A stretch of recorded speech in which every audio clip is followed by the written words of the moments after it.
یا چرا این خاصیت داره رو می‌ذاره. دوستان عزیز، هر چقدر که ما راجع به برق می‌خوایم صحبت بکنیم اینه که این الکترونی که اینجا هست رو بتونیم ازش بگیریم یا تو این فضایی که هست الکترون اضافه بهش بدیم. این جابجایی الکترون برای ما میشه داستان برق. یعنی چی؟ یعنی اینکه شما فرض بکنید که این الان یه تیکه سیمه، همین سیمی که شما فرض بفهمید که توی مغازه شما افتاده زیر پا، نه برقی داره، نه جریانی داره، نه ولتاژی داره، هیچی نداره.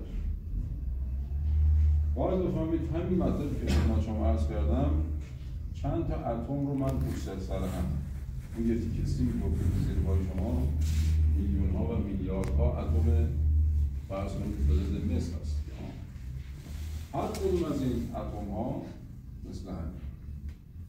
فرض بکنید که یک الکترون در این آخر داریم. مثلا فلز مس که حالا سیمای مسی ما داریم 29 تا مثبت داره تو اتماش، یعنی 29 تا پروتون داره. همش هم 29 تا چی داره؟ الکترون داره دیگه. مثل همین. این الان یه سیم مسی. این الان یه سیم مسی. که اینا برق می‌داره نچیز. یه پرانتز میخوام باز کنم. دوستان بزرگوار، ما در بحث برق برای اینکه بتونیم حرف بزنیم، برای اینکه بتونیم کاری انجام بدیم، دوستان فرموده من کارم برق انجام شد. در یک سیستم انژکتوری که البته سیستم انژکتوری بگیم خیلی کلمه درستی نیست، چون انژکتور که سیستم سوخت‌رسانی در صورتی که شما در خودتون خیلی سیستم دیگری رو دارید، فقط سوخت‌رسانی که نیست. در اصل یه نوعی یک سیستم الکترونیکی رو شما دارید راجع به صحبت می‌کنید. وقتی که داریم راجع به برق و الکترونیک صحبت می‌کنیم مثل هر زبان دیگری که شما فرض بکنید که آلمان میری باید آلمانی حرف بزنید، انگلیس میری باید انگلیسی حرف بزنید، ترکی میری باید ترکی حرف بزنید تا زبانت رو بفهمونی یا زبان اون رو بفهمونی. برق یک زبان مشخص خودش رو، برق یک زبانی داره، یک الفبایی داره که شما اگر زبانش رو بلد باشی میتونی باهاش کار بکنی. ببخشید با اجازه از بزرگترها عرض میکنم کاری که الان ما خیلی همون بدون دونستن اینکه آمپر چیه، ولتاژ چیه، مقاومت چیه داریم انجام میدیم، عین اینونی که من برم توی شهر غریب اینقدر عدوشون در بیان اینجوری بکنم که بگم یعنی من گرسنه‌ام، اونم یه چیزی به من بده من بخورم. اینجوری میتونی شما زبان و نظرت بفهمی به طرف، ولی خیلی سخت. اونم ولی در یک سیستم الکترونیکی که دوستان میفهمم شما همین چیز تحریف شده است.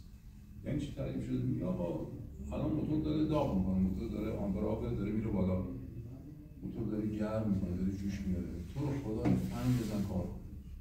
مثل خونه نیست که بعد چون دکمه کولر رو بزن خنک شه، فن رو بزن موتور خنک شه. ایسیو نمیفهمه، از کجا بفهمه خنک شدن، یخ کردن، سرد شدن، که شوردن یعنی چی؟ شما باید به زبان خودش حرف بزنید. یعنی چی؟ به زبان خودش بگی آقا یه قطعه‌ای میذارم اینجا بهت میدم، اسمش هم هست فشنگی آب. این فشنگی آب دو نوع داریم، از نوع NTC داریم، PTC داریم. در یه نوعش با بالا رفتن مقاومت میاد پایین، در یه نوعش با بالا رفتن دما مقاومت میره بالا، اینو با هم کارش فرق میکنه با هم. اینو اینجوری داشته باش آقای ECU. حالا وقتی که دما رفت بالا بفهم که باید فن کار بکنیم. میگم از کجا بفهم دما رفت بالا؟ از کجا بفهم؟ آقا به اینجوری که من نمیفهمم که به من بگو آقا الان آمپر زیاد میشه، کم میشه، ولتاژ زیاد میشه، ولتاژ کم میشه، اینجوری به من بگو، به زبان خودم به من بگو. شما میگی آقا این فشنگی که اینجا گذاشتم دما که رفت بالا مقاومت میاد پایین، اجازه میده جریان بیشتری برسه. حالا تا حالا 2 آمپر بهت میرسی، وقتی جریان بیشتری میرسه مثلا 5 آمپر رسید، تو خود به خود باید بفهمی دیگه باید شعورت برسه که یعنی الان موتور گرم. حالا چیکار میکنی؟ دستور بده فن، آقای فن بزن. نمیفهمی. بازم به زبان برق باید بهش خالی بکنی که آقای برق، آقای فن اینقدر آمپر برات میفرستم، شروع به کار کن. اینقدر کار کن تا به من دوباره خبر بعدی بدن. خبر بعدی یعنی چی؟ یعنی که دمای موتور بیاد پایین در اثر کار کرده فن، دوباره فشنگی آب، دوباره پیام جدید بده. چه پیام جدیدی؟ دما اومده پایین، مقاومت رفته بالا، 5 آمپر میومد، حالا این مقاومت رفته بالا، جریان کمتر میرسه، 2 آمپر میرسه. وقتی 2 آمپر رسید یعنی الان خنک شد. اوکی بس. یعنی چی؟ یعنی آقای فن از کار بیفت، جریانش قطع. این میشه زبان برق. این میشه زبان. خب برای اینکه ما این زبان برق رو بفهمیم دوستان عزیز، زبان برق چطور زبان فارسی، زبان انگلیسی، عربی، نه هر کدوم 28 تا حرف، 32 تا حرف داره، میچسبونید کنار هم، حروف رو میچسبونید میشه کلمه، کلمات میچسبونید به هم میشه جمله، جمله رو میشه یه متن. کاملا در برق هم همینطوره. برق 3 تا کلمه داره این ادبیات و زبان برق. یکی بهش میگه ولت، آمپر و دکتر معذرت میخوام، اون چیزی که از فرمایشات شما ما متوجه شدیم، حرکت الکترون ها، پروتون ها، نوترون ها در یک مدار رسانا از الکترون ها از یک منبع تولید شده با مدار رسانا به یک منبع مصرف شده، شاید همراه با گرما باشه یا نور تو برق. من یه سوالی داشتم، میشه ما اینقدر پیشرفت کنیم که مدار رو تو برق حذفش کنیم؟ یعنی عامل رسانا مدار نباشه، گیرنده فرستنده باشه. الان خیلی اینجاست. خیلی شما الان میدونید که ما ECU هایی رو داریم که بلوتوث میکنن، یعنی وایرلسه، بدون سیم. بدون سیم. بدون. شما الان گوشیتون بلوتوث میکنید دیگه، الان پیام میفرستید، مسیج میفرستید، سیم نداره که. این فرمایش شما مثل بالا زمانی که تلفن‌های هندی داشتن، فیش از این ور میشن می‌کردن این تو ارتباط برقرار بشه. بله. مثلا این دور نیست، همین الان وجود داره. ما الان بی‌ام داریم که می‌دونید 8 تا ECU داره. ماشین‌هایی داریم که بیشتر دارن. و تمام این تبادل اطلاعات‌ها به صورت شبکه و مالتیپلکس هست که تمام این تبادل اطلاعاتی بدون سیم داره انجام میشه، بدون مدار داره انجام میشه، صرفاً با یه پالس، با یه سیناپس داره انجام میشه. یعنی چی؟ یعنی اگر این قطعه میخواد به این قطعه بگی آقا فعال شد، دیگه نیاز نیست که 2 آمپر رو بکنه 4 آمپر. کافیه که یه دونه پیام به صورت سیگنال براش بفرسته. اون گیرندش اگر گیرنده‌ایه که قبلا با 2 آمپر کار میکرد، اگر این گرفت 2 آمپری کار. اما اگر گیرنده بغلش که با 4 آمپر بود گرفت، چراغ روشن میشه. یعنی بدون سیم این اطلاعات اتفاق میفته. اینجا کار تعمیرکارم یه خورده راحت میشه اگه به زبانش وارد باشه. به شرطی که علم و سوادش داشته باشه. بله. سواد مالتیپلکس. ببینید این مطلبی که امروز ما داریم پیش میریم، من باز هم میخوام این فضیلت باز کنم. دوستان میدونم هیچ کس میدونم. خب اصلا من با اینی که در یه زمانی که عرض می‌کنم من این موقع بی‌ادبی نباشم، شاید سال فکر می‌کنم 61 یا 62 بوده آشون پایین حتما یادشون هست. اون موقع من یک نسبتاً نوجوانی بودم. این کارت اعضای اتحادیه رو برای خیلی اگه کسی داشته باشه دست خط من سال 62 زمان جنگ بود. حالا خیلی مسئله کار نداریم، نمیخوام وقتتون بگیرم. این از اون زمان این بحث اتحادیه وجود داره، یعنی یک تشکیل سندی، یک خارجا بهش میگن سندیکا، که میدونید در دنیا من همیشه یادم خدمت دوستان ضمن اعترافی قائلم هست این که آقا سندیکاها در دنیا رئیس جمهور عوض میکنن، شهردار عوض میکنن، قدرت دارن. اتحادیه‌ها واقعا قدرت دارن، یعنی واقعا تعیین کنندن در تصمیمات سیاسی، اقتصادی، همه چی کشور. چرا ما نداریم این رو؟ بخاطر اینکه ما کاری انجام ندادیم برای اعضا. شما چند تا این صادقانه عرض میکنم، چون من ارتباط دارم، دوستان میدونم تو جایی که هستم، چون کارم آموزشی ارتباط دارم. شما چند تا از اتحادیه، چند تا از شهرهای این مملکت عزیزمون هستن که در این کلاس رو برگزار میکنن. آموزش چیزی که خدمت عزیزمون عرض کردم، آموزش هر وقت اگر ما درسته کمی دیر شروع کردیم این اتفاقی که الان داره میفته، یکی 2 سال داره اتفاق افتاده، اما اگر از روز اول اتفاق افتاده و کما که در کشور پیشرفته از روز اول از بیس حرکت کردن، پله پله اومدن بالا شده، اون اطلاعاتی که شما میفهمید الان دیگه اون سوادشو داره، سوار کاره، اون خودش تعیین کننده است، خودش طراح، یک تعمیرکار، یک باتیساز، یک برقکار، خودش طراح. اون شرکت تو مثلا قبول نداره، من دارم رو ماشین کار میکنم، من تشخیص میدم که این ماشین چی میخواد، چی میطلبه، تو چیزی طراحی کردی، ولی من کننده‌ام، من باتیساز، نه اینکه هنوز من باتیساز تو موارد اولیه هنوز گیر کرد. این نباید باشه. این علت اینکه اینجا هست اینه که شما عزیزان، شما صاحب نظرید، شما افرادی هستید که این در گذر زمان نسل‌های شاگردی که میاد پیش شما باید در نسل آینده از شما مراتب بهتر باشه. کما اینکه شما بهتر از استادکاراتون بودید. من به خود استادکارای شما حالا اگر هستن خدا حفظشون کنه، نیستن رویشون شاد، من به خدا شاید سواد درست حسابی نداشتم. دوست شاگردی یه چیزی یاد گرفتن، به شما هم چیزی یاد ندادن. چون تفکر نسل قدیمی بود که به شاگرد نباید چیزی یاد بدید. یکم هم زوم می‌کردید، گوشات تیز می‌کردید یا می‌فرستادن دنبال نخودسی‌ها یا برو مفیدشون یا برو نونفیکی درست ها چلدید. ولی امروز این تفکر فرق کرد. امروز این طرفی که شما خیلی سواد کاریتون باید باشه. به سواد درسی ربط نداره، به تجربه کاری و علمی که باید باشه. اجازه بدید من عرض می‌کنم. پس ما راجع به یک تیکه سیم داریم صحبت می‌کنیم که هنوز هیچی توش نیست. بس یه تیکه سیم معمولی. اگر دقت بفرمایید، اگر ما بتونیم یک نیرویی به کار ببریم اینجا، این کلمه نیرو رو دقت بفرمایید، کلمه مهمی. اگر بتونیم یک نیرویی رو به کار ببریم که این توی هسته‌ای که کاری نداره باشه، این الکترون بیرونیت، اگه بتونیم یه نیرویی رو به کار ببریم که اینو از اینجا بکنیمش، یه دونه‌شو مجبور بکنیم اینو بده به بغلیش، خب زورش میاد، مقاومت میکنه تا جایی که بتونه، نمیذاره من و شما این کارو بکنیم، یعنی این نیروی این الکترون ازش بگیره، این مال خودم. یک کمی ما زورمون رو بیشتری بکنیم، انقدر غلبه بکنیم، این مجبور میشه بده به بغلیش، یعنی خودش میشه 28 تا، یعنی 28 تا منفی در صورتی که 29 تا مثبت اینجا، تو اتم کاری باهاش نداره.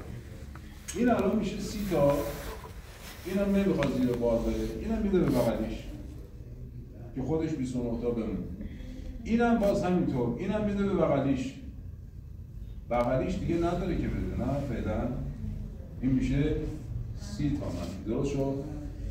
دوستان عزیز، این حرکت الکترون، حالا هر چقدر این بخواد باشه، این حرکت الکترون رو بهش میگیم جریان برق.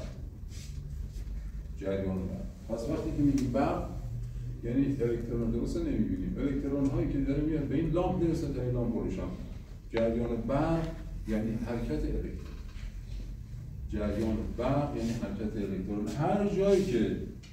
هر جایی که این جریان قطع شد، برق شما قطع میشه.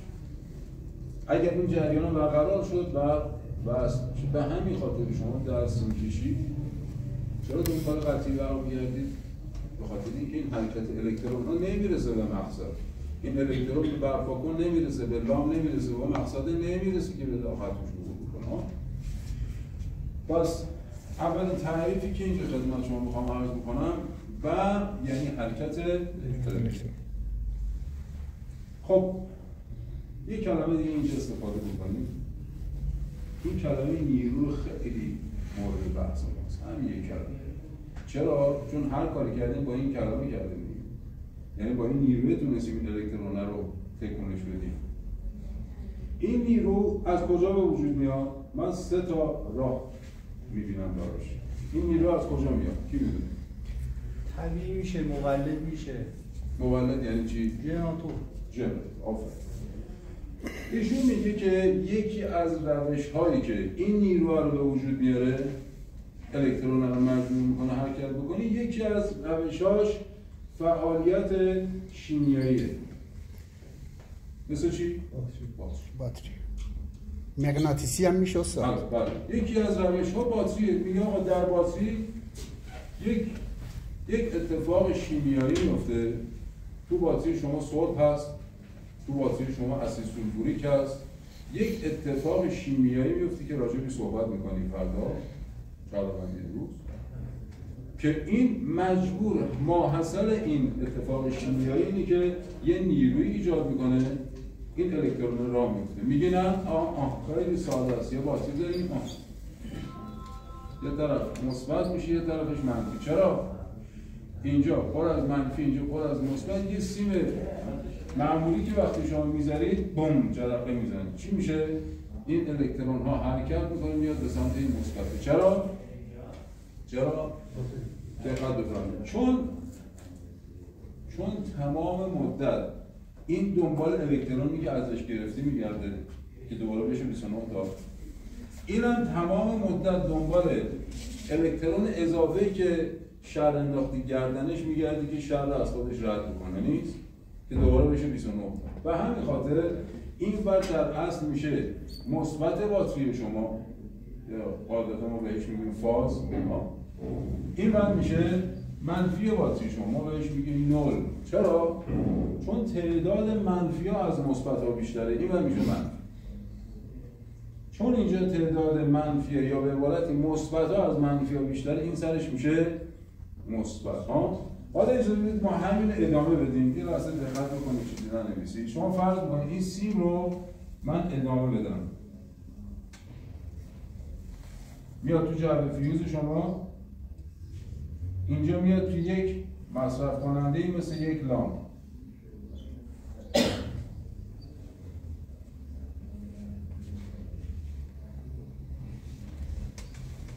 زمانی که این برقرار باشه باعث میشه که الان این لامپ اینجا یه وسیله‌ای شد که هم این ور به مراد دلش برسه، هم این ور به مراد دلش برسه. یعنی هم این الکترون اضافه، یه دونه اضافه، مجبور بشه از این تو بیاد عبور بکنه و بیاد به این برسه. این هم به 29 تای خودش میرسه، این هم به 29 تای، یعنی یه دونه الکترون اضافهش جبران میشه. ضمن اینکه این وسط ما چه استفاده میکنیم؟ این لامپ روشن میشه. مطلبی که شما فرمودید.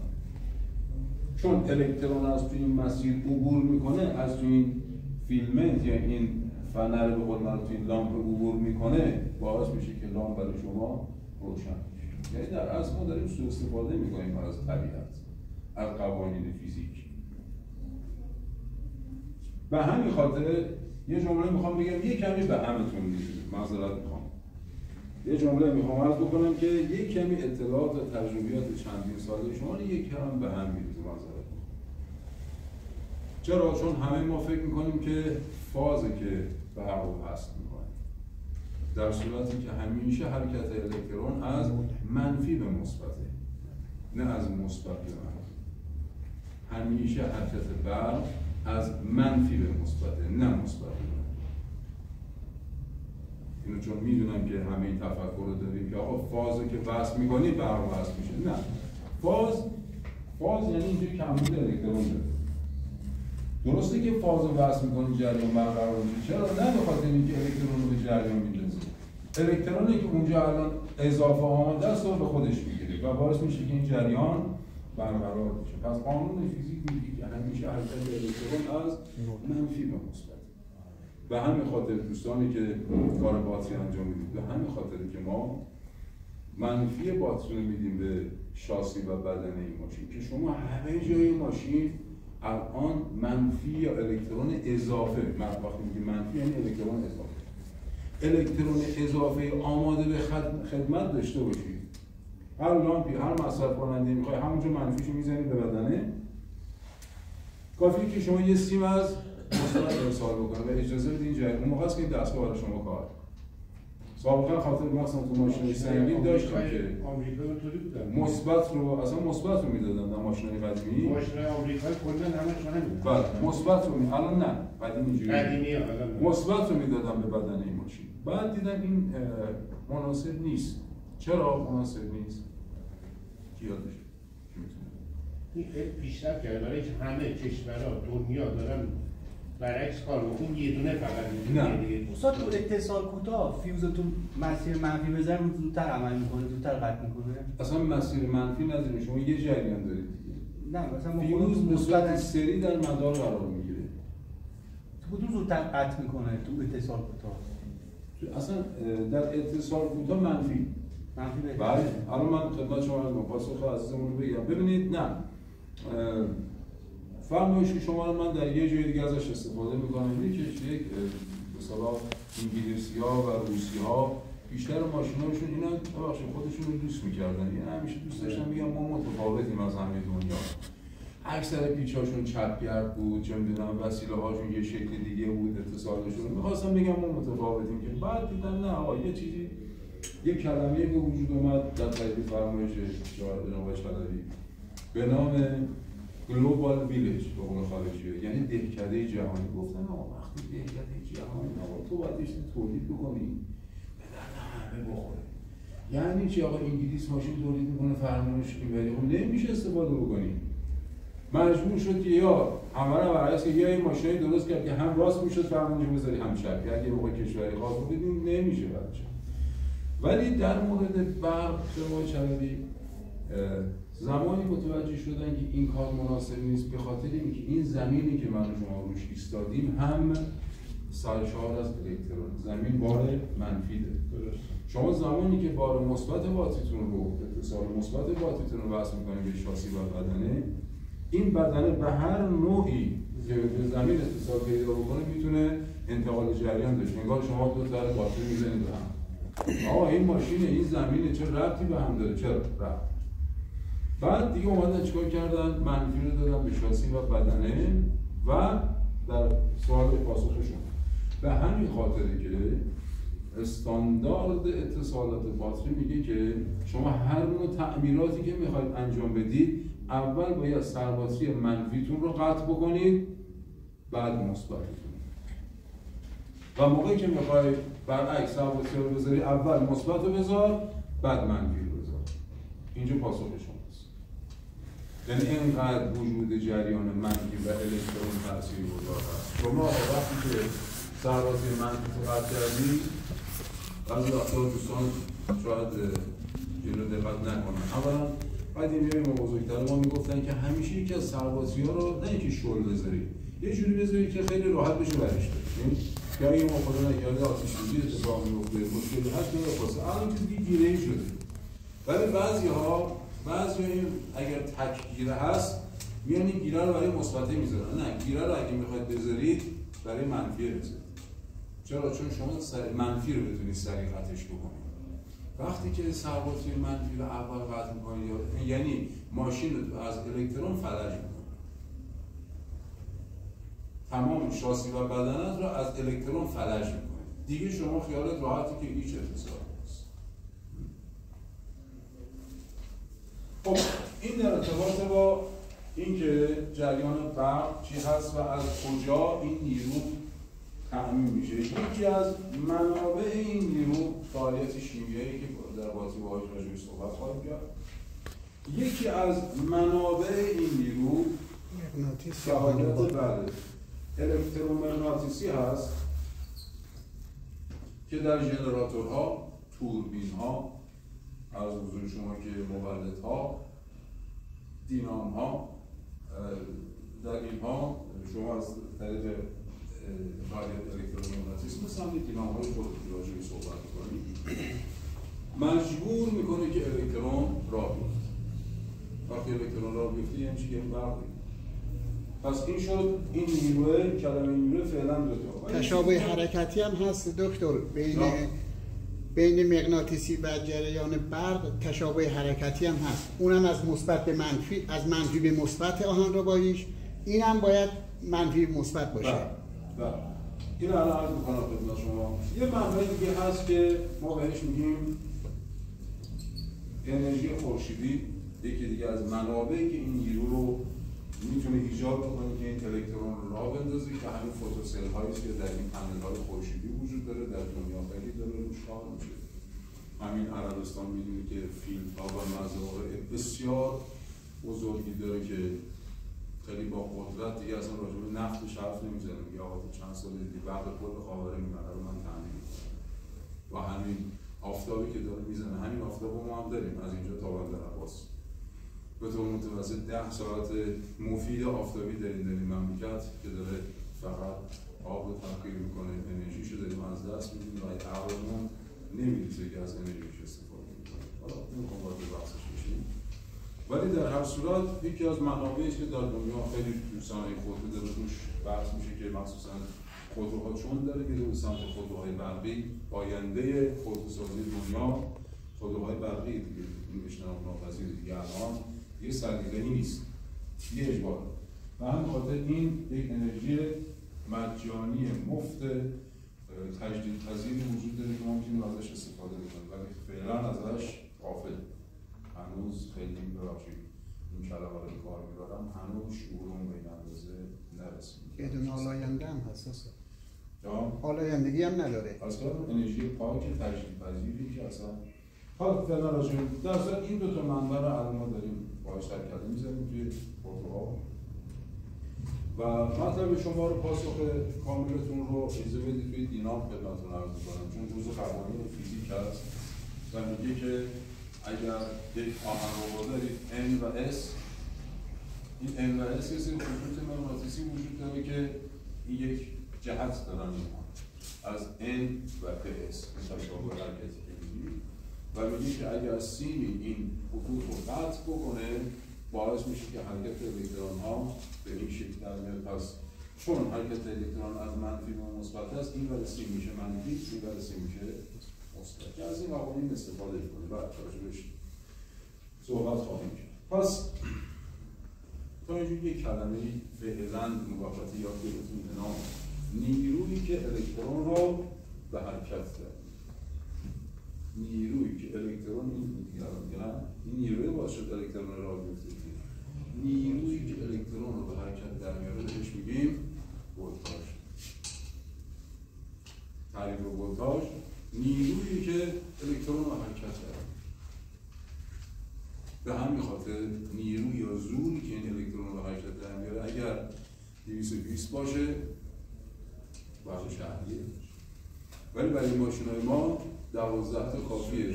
از زمان قدیم ما 6 ولت داشتیم، 24 ولت هم داشتیم. الان دیگه تمام باتری‌ها و تمام سیستم‌ها در اصل پای همون 12 ولته.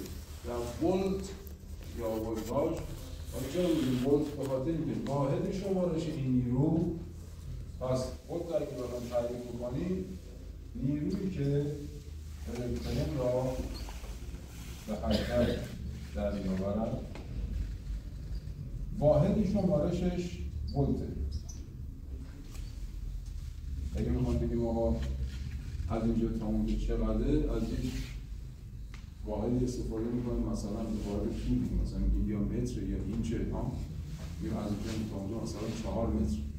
اگه بخوام راجع به این نیروی که الکترون به حرکت در میاره ببینیم چقدر چجوری حسابش کنیم، باید به ولت حسابش کنیم. 1 ولت، 2 ولت، 10 ولت، 12 ولت.